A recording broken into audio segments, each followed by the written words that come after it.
So Assalamualaikum everybody and welcome back to my channel. I am Khan Basit Bilal, presently second year MBBS student at GMC Jammu. तो इस video में हम बात करेंगे last 2 months अब रह गए अप्रॉक्सीमेटली, तो इसमें आपकी क्या स्ट्रेटजी होनी चाहिए फॉर नीट 2022. ठीक है, now we will be talking about this topic in 3 categories. First वो जिनका पूरा सिलेबस हो चुका है, सेकंड वो जिनका आधे से ज़्यादा हो चुका है, अब थोड़ा सा पोर्शन को कवर करना है, एंड तीसरे वो जो अब स्टार्ट करने वाले हैं जबकि सिर्फ 2 महीने से कम टाइम रह गया है. ठीक है, फर्स्ट ऑफ ऑल मैं बोलना चाहता हूँ, काफ़ी टाइम से मैंने वीडियो नहीं बनाई. रीज़न ये था कि हमारी टर्म चल रही थी, पहला टर्मिनल चल रहा था सेकंड ईयर का. सो सैटरडे को ख़त्म हो गया and here I am, and जो मेरी लेक्चर सीरीज़ थी वो भी पॉज पे रह गई थी. And from tomorrow I will be uploading videos of that series and we will be completing that in some days. So let start our this discussion. Firstly जो है पहली कैटेगरी वो है जिन बच्चों ने अभी सिलेबस ख़त्म किया है जो रिवीजन कर रहे हैं. ठीक है, उनके लिए अब जो ये टाइम बचा है, मेरी यही सजेशन है कि अब अपनी जो प्रॉब्लम सॉल्विंग स्किल्स तो आपको डेवलप हो गई हैं, अब आप अपने टाइम मैनेजमेंट पे काम करो. ठीक है, वो कैसे होगा, आप प्रेफर करो हर रोज़ एक फुल सिलेबस या पार्ट सिलेबस मॉक टेस्ट देने की, दैट टू इन 2 to 5. ठीक है, 2 बजे से लेकर 5 बजे तक आप कोशिश करो हर दिन एक मॉक टेस्ट देने की. उससे क्या होगा, देखो उससे आपका जो ब्रेन है वो इस टाइम पीरियड में मैक्सिमम जो है ऑप्टिमाइज हो जाएगा इसी टाइम में.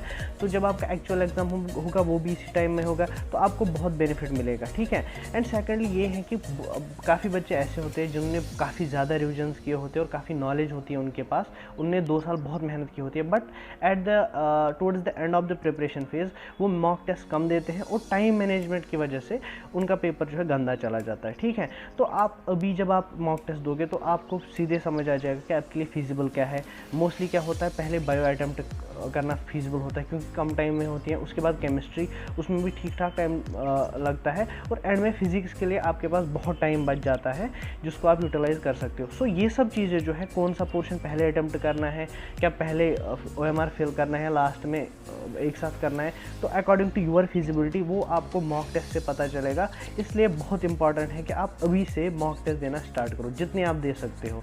मैंने 3 महीने पहले से हर दिन एक मॉक टेस्ट दिया था, जिसकी वजह से मेरा पेपर 2 घंटे में ख़त्म हो गया था इंक्लूडिंग OMR फिलिंग, और 1 घंटा में बैठा था. And that all was because of the practice, the mock test practice जो मैंने एग्जाम से पहले किया था. So for those students who have completed the syllabus और दोज जो अभी रिवीजन कर रहे हैं, ज़्यादा से ज़्यादा मॉक टेस्ट दो. और मॉक टेस्ट से सिर्फ आपका टाइम मैनेजमेंट अच्छा नहीं होगा, आप रिवाइज भी कर रहे हो साथ साथ. ठीक है, अगर आपको कोई पार्ट सिलेबस टेस्ट सीरीज़ है, आप उसी के हिसाब से मतलब टारगेट कर सकते हो, ये इस पोर्शन को मैं आज टारगेट करूँगा, दूसरे पोर्शन को आगे वाले दिन में. ठीक है, तो इस हिसाब से आपके रिविजन्स काफ़ी ज़्यादा होंगे और आपके मॉक टेस्ट जो है वो काफ़ी ज़्यादा होंगे और आप में कॉन्फिडेंस आएगा कि हाँ मैं कर सकता हूँ. Towards the end of the preparation phase क्या दिमाग में होता है, सबसे कॉमन क्वेश्चन कि अभी मुझे आ रहा है, क्या मुझे एग्ज़ाम सेंटर में याद आएगा कि इस क्वेश्चन का आंसर यही है. तो आप बेफिक्र रहे, क्योंकि उस टाइम जब तक आपका पेपर हाथ में आता है तब तक आपको बहुत सारी चीज़ें दिमाग में होती हैं कि क्या होगा, कैसा होगा. The moment you take your paper, जो वो क्वेश्चन होता है आपको सब कुछ भूल जाता है और उसी क्वेश्चन पे पूरा फोकस होता है. तो अगर आपको थोड़ा सा भी आइडिया होता है उस क्वेश्चन के बारे में तो आप आराम से गेस कर सकते हो.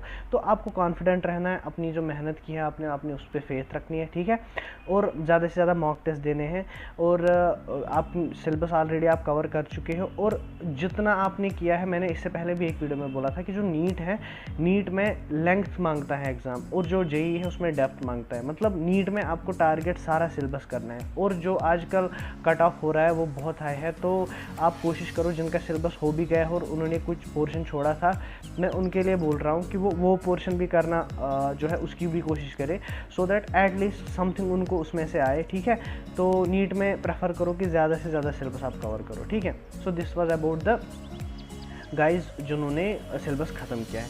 नाउ दोज जिनका अभी सिलेबस रह गया है, आधे से ज़्यादा उन्होंने कंप्लीट किया है और थोड़ा सा उनका रह गया, उनके लिए मैं क्या बोलूँगा, उनके लिए मैं ये बोलूँगा कि आप दिन में स्लॉट्स रखो. फॉर एग्जांपल 1 बजे तक आप वो सिलेबस कंप्लीट करो जो आपने अभी नहीं किया है, और 1 बजे के बाद आप रिवीजन और मॉक टेस्ट अल्टरनेट डेज या 3 दिन 4 दिन के बाद जो है उनमें मॉक टेस्ट दो।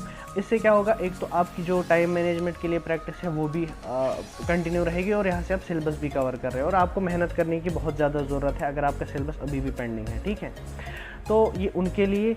और एट द एंड जिन्होंने अब स्टार्ट किया है और लेस देन 50% उनका कंप्लीट है। पहले तो मैं ये मेरा पर्सनल व्यू है कि अगर आप अभी स्टार्ट करोगे नीट के लिए पढ़ना फ्रॉम ज़ीरो, तो I don't think it is possible कि आप क्रैक करोगे, क्योंकि ऐसे ही नहीं बच्चे 9 से या 11 से पढ़ना स्टार्ट कर देते हैं, उनका दिमाग ख़राब नहीं है। It requires a lot of hard work, lot of dedication, but still अगर आपने अभी स्टार्ट किया है तो आप एक स्ट्रेटजी के साथ प्रिपेयर करो। फॉर एग्जांपल, आपको पता है कि आपका मतलब अगर आपने ज़ीरो से स्टार्ट किया है, मुझे लगता है आप नहीं कर सकते। ठीक है, अब आप क्या करो, अब आप लिमिटेड पोर्शन करो। वो लिमिटेड पोर्शन आप वैसे करो सो दैट जब आपका अगला अटैम्प्ट होगा उसमें आपको इसका बेनिफिट मिलेगा। फॉर एग्जांपल, आप फिज़िक्स में कुछ ऐसे चैप्टर्स टारगेट करोगे जो आपको लगता है आपको आते हैं, एंड आप उनको और स्ट्रॉन्ग करोगे। Same for physics, same for chemistry and bio. तो उससे क्या होगा, उससे आपका लिमिटेड पोर्शन तो होगा प्रिपेयर, बट वो बहुत स्ट्रांगली प्रिपेयर होगा। जब आप अब फिर 2023 के लिए प्रिपेयर करना स्टार्ट करोगे तो ये वाले चैप्टर्स आपके रिजर्व रहेंगे, और जो बाकी सिलेबस है आप उसको भी और स्ट्रॉन्ग कर सकते हो। ठीक है, तो फॉर दोज जो अभी स्टार्ट कर रहे हैं, आप स्ट्रेटजी बनाओ कि आपको एक लिमिटेड पोर्शन टारगेट करना है फॉर नीट 2023, और ये वाला एग्जाम जो है 2022 का ये आप दे रहे हो क्या, इससे आप सीखोगे कि पेपर का पैटर्न कैसा आता है और आप कैसे रेस्पॉन्ड करते हो towards a question in the exam hall. ठीक है, now subject wise some tips to increase the marks. देखो, सबसे पहले फिजिक्स के लिए, फिजिक्स में मैं आपको बोलूँगा जो भी आपने आज तक पढ़ा है, जो भी अभी तक पढ़ा है टीचर से, जो उसके नोट्स बनाए हैं, जो उन्होंने DPPs दिए हैं, they are the most important and they will determine your score in the physics. Physics में जो है टीचर के नोट्स और टीचर के DPPs बहुत ज़्यादा इंपॉर्टेंट होते हैं। एंड प्लस मैं क्या बोलूँगा आपको, जो प्रीवियस 10 ईयर क्वेश्चन हैं फिजिक्स के, वो आप लगा, वो बहुत इंपॉर्टेंट है, क्योंकि उस पैटर्न पे काफ़ी क्वेश्चन आते हैं। ठीक है, सो ये हो गया फिजिक्स का। You have to limit yourself. मैंने पहले ही बोला था, अटेम्प्ट सारा करना है, कवर सारा सिलेबस करना है, और डेप्थ ठीक ठाक रखनी है। बेसिक कंसेप्ट पे पेपर आएगा, ज़्यादा डीप नहीं आएगा। ठीक है, now the second point for physics is, जो फिजिक्स का चैप्टर, हर एक चैप्टर के एंड में होती है summary and points to ponder. Summary तो आपकी हो गई होती है चैप्टर रीडिंग से, लेकिन पॉइंट्स टू पाउंडर में आप एक चीज़ देखोगे, कुछ ऐसे पॉइंट्स होते हैं जो आपके कंसेप्ट से कंट्ररी होते हैं, लेकिन सच्चाई जो है, जो असल फैक्ट होते हैं, वो पॉइंट्स टू पॉइंटर ही होते हैं। So what you have to do, जहाँ पे आपको पॉइंट्स टू पॉइंटर में ऐसा पॉइंट लगे कि जो आपका कंसेप्ट था ये उसके थोड़ा अलग है, ठीक है, ये उसके कंट्ररी बोल रहा है, तो आपको पॉइंट्स टू पॉइंटर हाईलाइट करके याद रखना है। क्योंकि अगर आप 2021 और 2020 का पेपर देखोगे, काफ़ी क्वेश्चंस वो समरी और पॉइंट्स टू पॉइंटर से आए थे, जो बेसिक कंसेप्ट पे, मतलब उनमें तो कुछ ना फार्मूला लगानी है ना कुछ, तो वो आपका सीधा ना वो कॉमन सेंस टाइप चेक करता है।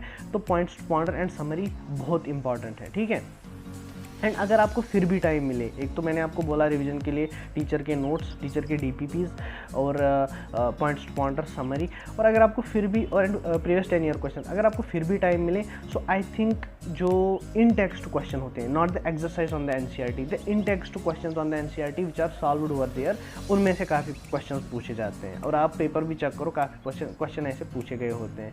मोस्टली वो टीचर DPPs में कवर कर देता है, लेकिन फिर भी आप अपनी सेटिस्फैक्शन के लिए कर सकते हो अगर आपके पास टाइम है तो। सेकेंडली, फिजिकल केमिस्ट्री के लिए मैं आपको हमेशा बोलता हूँ, same approach as that of physics, teacher के नोट्स, टीचर के DPPs and previous 10 year question, and limit yourself to that. ठीक है, अब ऑर्गेनिक और इनऑर्गेनिक की बात है। ऑर्गेनिक और इनऑर्गेनिक में मैंने आपको साल भर बोला NCERT पढ़नी है। ठीक है, अब इस टाइम आप कैसे ज़्यादा से ज़्यादा रिवीजन कर सकते हो, जो हाईलाइटेड पॉइंट्स हैं, जो हाईलाइटेड रिएक्शंस हैं, उनको एक बार 2 बार मतलब ऐसे ना मारो, तेज़ मतलब आप रीडिंग मारो। ऐसे नहीं कि आप अटक गए किसी भी, फॉर एग्जाम्पल P ब्लॉक में आप किसी पैराग्राफ पे अटक गए, वहाँ पे इंसान ऐसा अटक जाता है कि फिर आगे बढ़ने का नाम ही नहीं लेता, कुछ घंटों चले जाते हैं, वहीं पे इंसान अटका हुआ होता है। अब आपको इस टाइम क्या करना है, जो भी हाईलाइटेड पॉइंट है, finger, you have to pass your finger over those lines, और आपको माइंड रीडिंग करनी है। ठीक है, ऐसी 30 डेज आपको रिविजन करने हैं ऑर्गेनिक और इनऑर्गेनिक के। एंड ऑर्गेनिक में एक और चीज़ मैं आपको बोलूँगा, जो भी रिएक्शन NCERT टेक्स्ट पे दिए गए हैं, आपको उनको ऐसे विजुअलाइज करना है, ऐसे उनको देखना है, याद करना है, सो दैट वो आपकी आंखों के सामने आए। ठीक है, ऐसा होना चाहिए कि जब आप एग्ज़ाम दे रहे हो और वो रिएक्शन सीधे आ रहे हैं, तो आपको सीधे याद आना चाहिए कि देखो ये टेक्स्ट पे, इस चैप्टर पे, इस पेज नंबर पे है। ऐसे आपको टेक्स्ट का रिवीजन करना है इन ऑर्गेनिक एंड इनऑर्गेनिक। ठीक है, और क्वेश्चन प्रैक्टिस के लिए जो है आपको मैं बोल रहा हूँ, आप हर रोज़ जब मॉक टेस्ट दोगे, मीन्स हर रोज़ आप एटलीस्ट 180 क्वेश्चंस करोगे, तो आपकी प्रैक्टिस जो है वो और भी, मतलब आप तो क्वेश्चन प्रैक्टिस हर रोज़ कर रही हो और वहाँ से आप रिवीजन भी कर रहे हो, क्योंकि आपको ज़्यादा टाइम तो नहीं लगेगा ना, आपको पूरा दिन नहीं लगेगा एक मॉक टेस्ट में। 3 घंटे रखो देने के और 1 घंटा सवा घंटा एनालिसिस एंड वो मार्क्स कैलकुलेट करने के, ठीक है। तो ये था ऑर्गेनिक और इनऑर्गेनिक का। नाउ इनऑर्गेनिक में मैंने इससे पहले भी आपको बोला है कि फिंगर टिप्स से आप क्वेश्चन करो एंड प्रीवियस 10 ईयर क्वेश्चन, तो वो आपने कर रखे होंगे, तो उन्हीं को एक और बार रिवाइज करना है, ठीक है। कुछ नया नहीं, कोई नई बुक इस टाइम नहीं लानी, अब मैं वो बुक भी करूँगा इस टाइम, आप डिस्ट्रैक्ट हो जाओगे, ठीक है। Now coming on to the bio में पहले मैंने आपको बोल दिया है कि बायो में टेक्स्ट के बाहर एक भी क्वेश्चन नहीं आएगा। 90 out of 90 questions of the bio they will come from NCERT. So जो आपके एनसीईआरटी टेक्स्ट हैं, आपको बस उसका रिवीजन करना है। जैसा मैंने आपको फिजिक्स और फिजिकल केमिस्ट्री में बोला था कॉपी का, आप इस टाइम कॉपी को साइड में रख सकते हो, आपको सिर्फ टेक्स्ट की रीडिंग करनी है। जो टेक्स्ट में लिखा गया है, एक एक लाइन, एक एक वर्ड आपको याद रखना है, कहाँ से क्वेश्चन आया है वो हाईलाइट आपने कर रखा होगा, वो हाईलाइटेड पॉइंट्स आपको जो है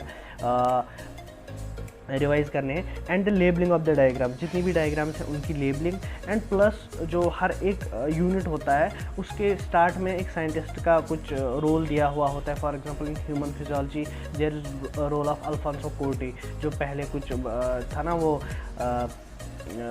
कार्डियोवास्कुलर सिस्टम ऑफ एम्फीबियंस और रेप्टाइल्स स्टडी कर रहा था, उसके बाद उसका टुवर्ड्स द इनर ईयर का स्ट्रक्चर उसने दिया था। तो ऐसे ही हर एक यूनिट में पहले से दिया गया है हर एक साइंटिस्ट का कंट्रीब्यूशन, तो वो आप पढ़ लेना, कभी कभार वहाँ से भी क्वेश्चन आता है, ठीक है।